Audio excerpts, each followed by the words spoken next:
She called me her walking ATM and safety net boyfriend, while planning to use my airline miles for a secret trip with 3 other men. The discovery happened on what should have been just another quiet Tuesday evening in our downtown Portland apartment, the kind of peaceful night I'd grown to treasure after long days designing aerospace propulsion systems. I'm Lucas, 31 years old, and I work as an aerospace propulsion engineer for a major manufacturer, developing fuel efficiency systems for commercial aircraft. For the past 4 years, I'd been dating Natalie, a 28-year-old fitness instructor who taught yoga and personal training sessions at an upscale gym downtown. She'd always seemed to appreciate my career stability and the comfortable life my engineering salary provided, often mentioning how refreshing it was to date someone reliable after a string of relationships with flaky creative types and struggling musicians. That Tuesday evening changed everything when I noticed her tablet lighting up repeatedly with message notifications while she was taking her usual post-workout shower. The constant buzzing was coming from someone named Brett, and the preview showed something about finalizing cabin arrangements for their upcoming Lake Tahoe trip.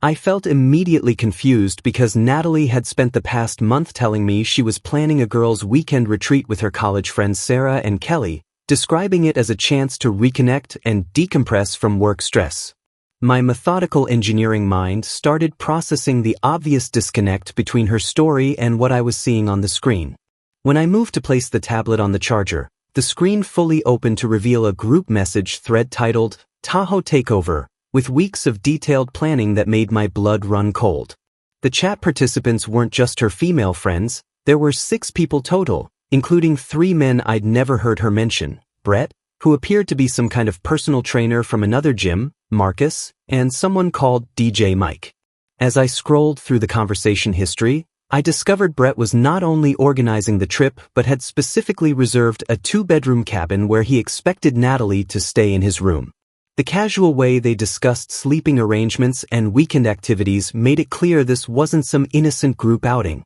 I felt my stomach drop as I read through weeks of messages where Natalie complained about me being suffocatingly predictable and obsessed with planning every detail of our future.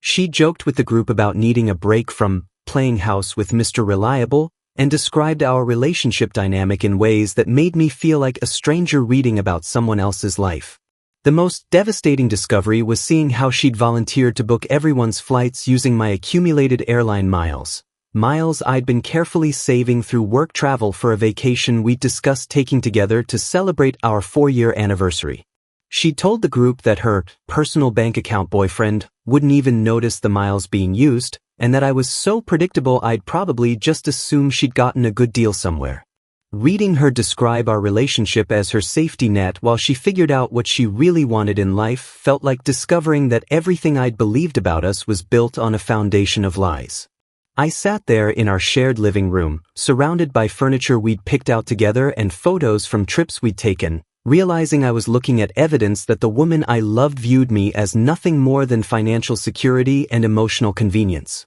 When I confronted Natalie about the lies the next morning, she didn't even attempt to deny what I'd discovered but instead turned the situation around to make me the villain for violating her privacy. I waited until she finished her morning coffee routine before placing her tablet on the kitchen counter and asking her to explain the Lake Tahoe group chat, keeping my voice calm and measured despite the betrayal burning in my chest. She glanced at the screen, and I watched her face shift from surprise to defiance in a matter of seconds, her jaw setting in that stubborn way I'd learned to recognize over our 4 years together. Instead of apologizing or showing any remorse, she launched into an attack about how I'd invaded her personal space and violated her trust by reading her messages, claiming that healthy relationships required boundaries and independence. I pointed out that discovering her lies wasn't the same as deliberately snooping, and that she'd been planning to steal my airline miles while lying to my face about a girls' weekend that was actually a mixed-gender getaway with sleeping arrangements already decided.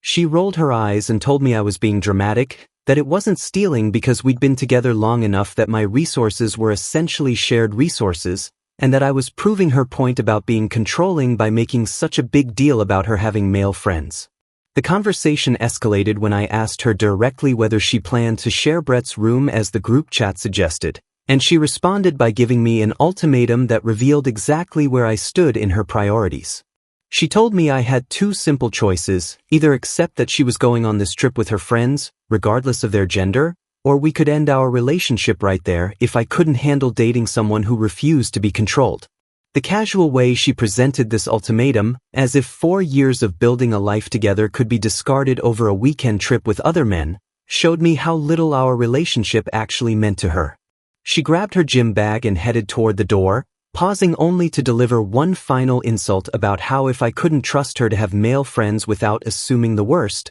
maybe I should find someone more compatible with my boring lifestyle and need to control everything around me. I watched her leave for what I assumed was another training session, but the smug confidence in her voice told me she believed I'd cave to her demands rather than lose our relationship. She'd calculated that my stability-loving nature and 4-year investment in us would make me accept her terms rather than face the uncertainty of starting over, but she'd severely underestimated how much self-respect I actually possessed. As the apartment door closed behind her, I realized she'd just handed me the clarity I needed about exactly what kind of person I'd been sharing my life with, and more importantly, what kind of future I could expect if I stayed.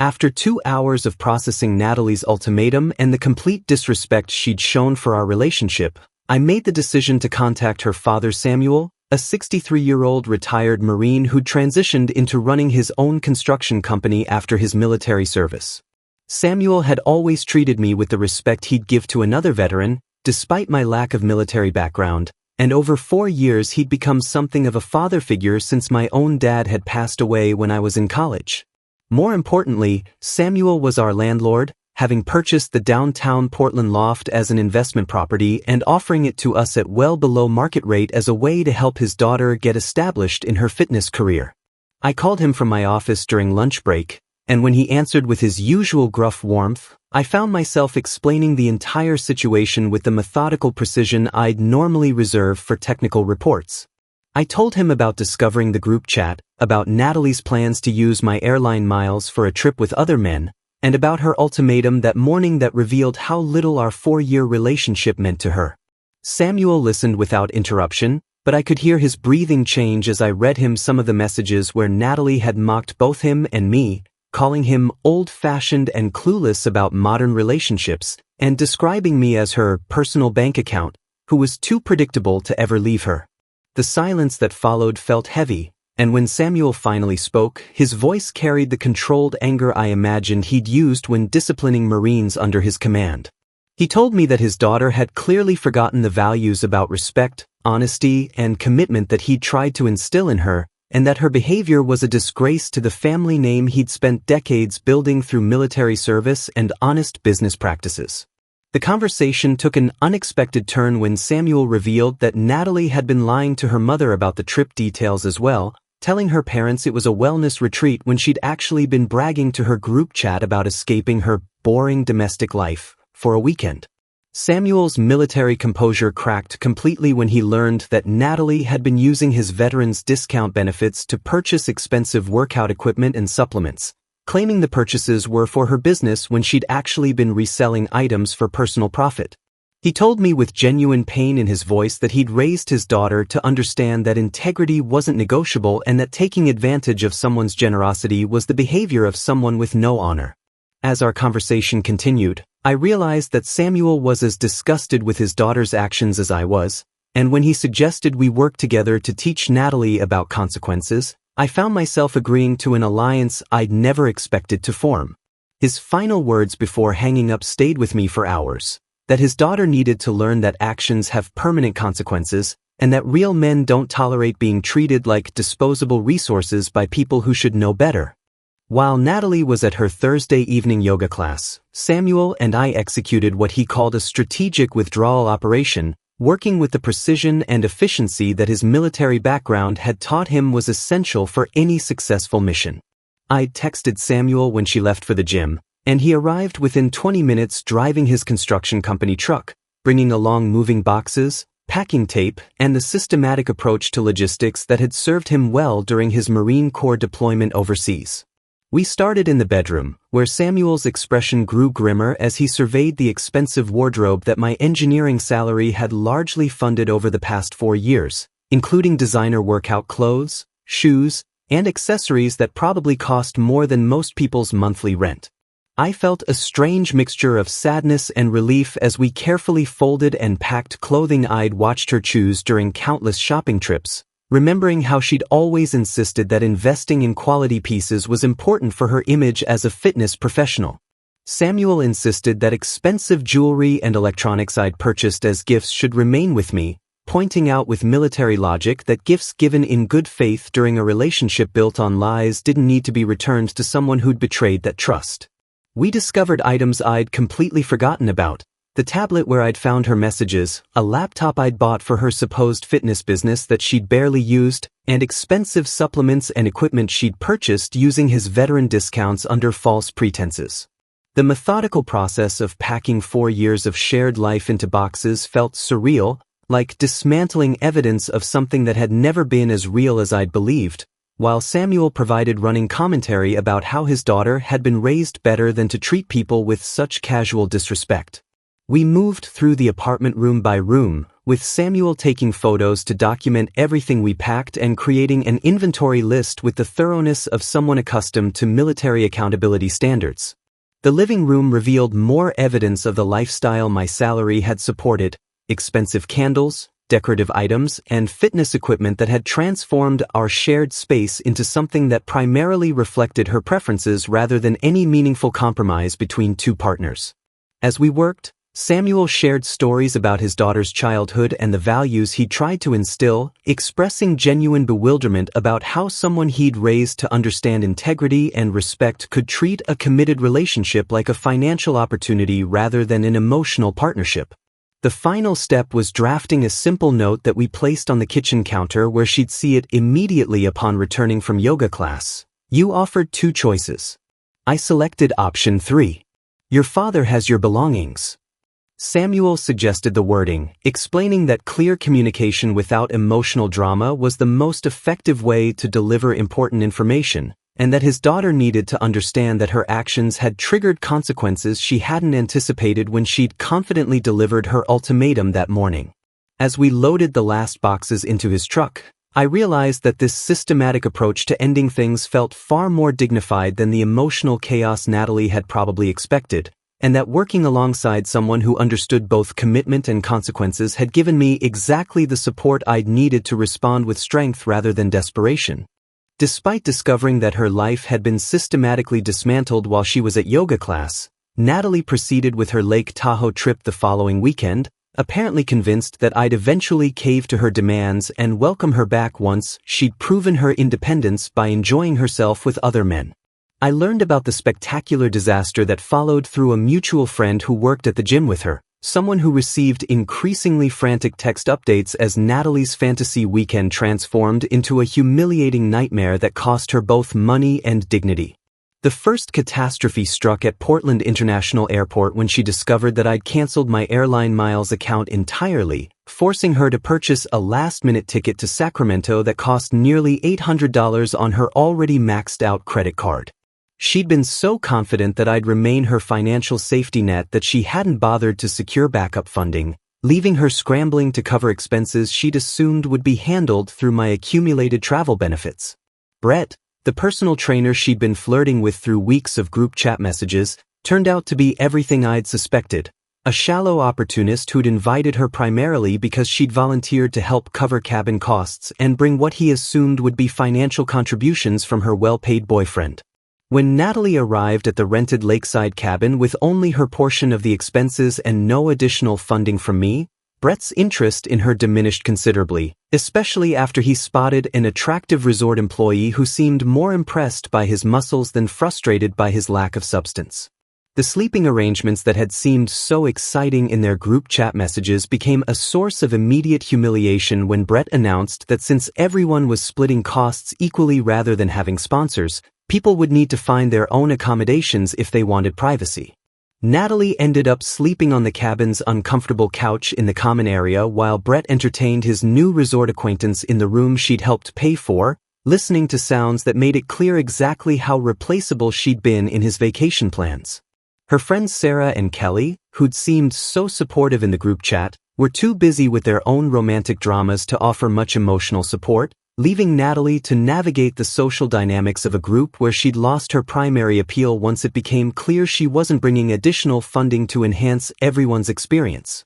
The weekend she'd envisioned as proof of her desirability and independence instead became a series of expensive humiliations, overpriced resort meals she had to pay for herself, activities she couldn't afford without my engineering salary supporting her lifestyle, and the growing realization that her appeal to men like Brett was directly tied to her perceived access to financial resources rather than any genuine attraction to her personality. By Sunday morning, she was stranded at the cabin while her supposed friends extended their stay with romantic partners they'd met, forcing her to pay for solo transportation back to the airport and endure a lonely journey home that cost another $300 in ride-sharing fees and airport expenses. The trip that was supposed to prove she didn't need me had instead demonstrated exactly how dependent she'd become on my financial support and emotional stability, while revealing that her new social circle viewed her as disposable entertainment rather than a valued friend worthy of genuine care and respect.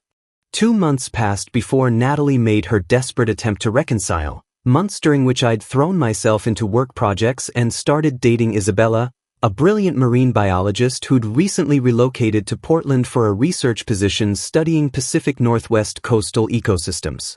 Isabella represented everything Natalie wasn't: financially independent, intellectually curious, and genuinely interested in building something meaningful with someone who shared her values about commitment and mutual respect. I was leaving my office building's parking structure on a Tuesday evening when Natalie appeared from behind a concrete pillar, looking dramatically different from the confident fitness instructor who'd delivered that ultimatum months earlier. Her appearance shocked me. She'd lost significant weight in an unhealthy way. Her usually perfect hair was unwashed and pulled back carelessly, and she was wearing clothes that looked like she'd been sleeping in them for days. Samuel had mentioned during our occasional check-ins that she'd been staying in budget motels around the city because he'd refused to let her return home without paying back the money she owed for misusing his veteran benefits. But seeing the physical evidence of her situation still caught me off guard. She started talking before I could even process her presence fully, launching into a rambling explanation about how the Lake Tahoe trip had been a terrible mistake and how she'd realized that everything she'd said during our confrontation had been the result of temporary insanity brought on by stress and confusion about her life direction.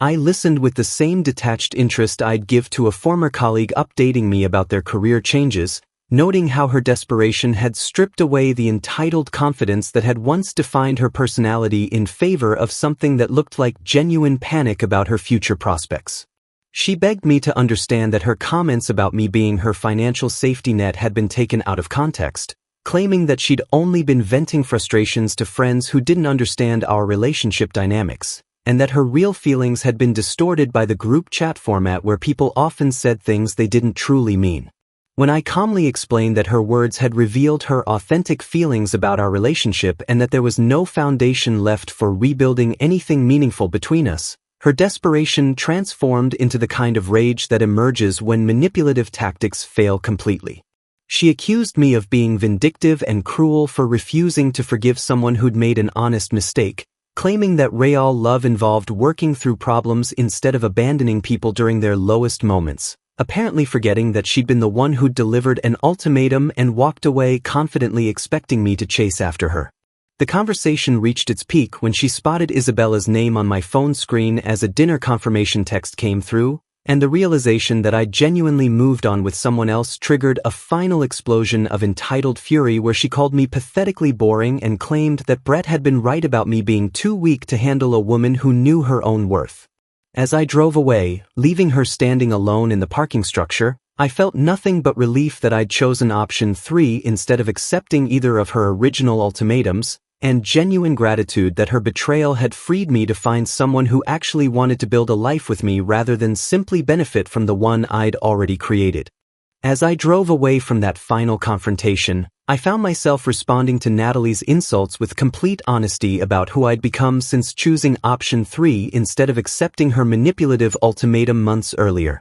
I told her through my rolled-down car window that she was absolutely right about me being boring by her standards, but that reliability, loyalty, and genuine care were actually attractive qualities to mature women who wanted real partnerships instead of financial arrangements disguised as relationships. The irony wasn't lost on me that Isabella had scheduled our dinner at the same restaurant where Natalie had always insisted we go for special occasions, except now I was meeting someone who insisted on splitting every check and who got genuinely excited about my engineering projects rather than viewing my career success as her personal funding source. Isabella's text about confirming our reservation represented everything Natalie had never understood about building an adult relationship. Two independent people choosing to invest time and energy in each other because they actually enjoyed each other's company, not because one person provided financial security while the other contributed nothing but physical attraction and entitled demands. As I parked outside the restaurant,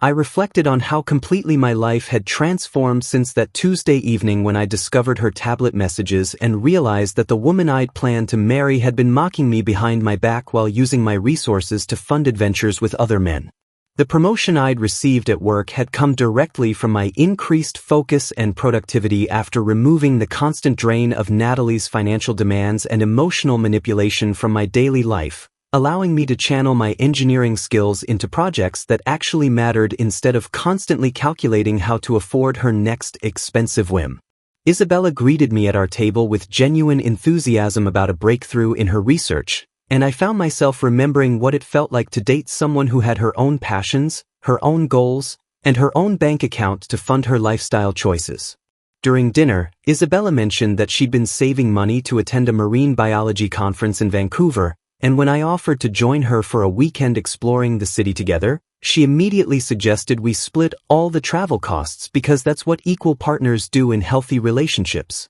The contrast with Natalie's expectation that I fund her Lake Tahoe adventure with other men while she contributed nothing but complaints about my predictability was so stark it almost made me laugh out loud. 6 months later, Samuel called to tell me that Natalie had finally moved out of the Portland area entirely, apparently realizing that her reputation in the local fitness community had been permanently damaged by her pattern of using men for financial support before discarding them when better options appeared. He expressed genuine pride in how I'd handled the situation, noting that too many men would have accepted her ultimatum or taken her back after her desperate parking garage ambush, but that real strength meant walking away from people who treated love like a transaction rather than a commitment. As I hung up the phone in the home Isabella and I now shared, a place we'd chosen together and furnished with items we'd both contributed to purchasing, I realized that Natalie's betrayal had been the best thing that could have happened to my future happiness. Her decision to offer me those two unacceptable choices had led me to discover option 3, refusing to tolerate disrespect, building a life with someone who actually deserved my investment, and learning that sometimes the greatest gift someone can give you is showing you exactly who they really are before you make the mistake of marrying them.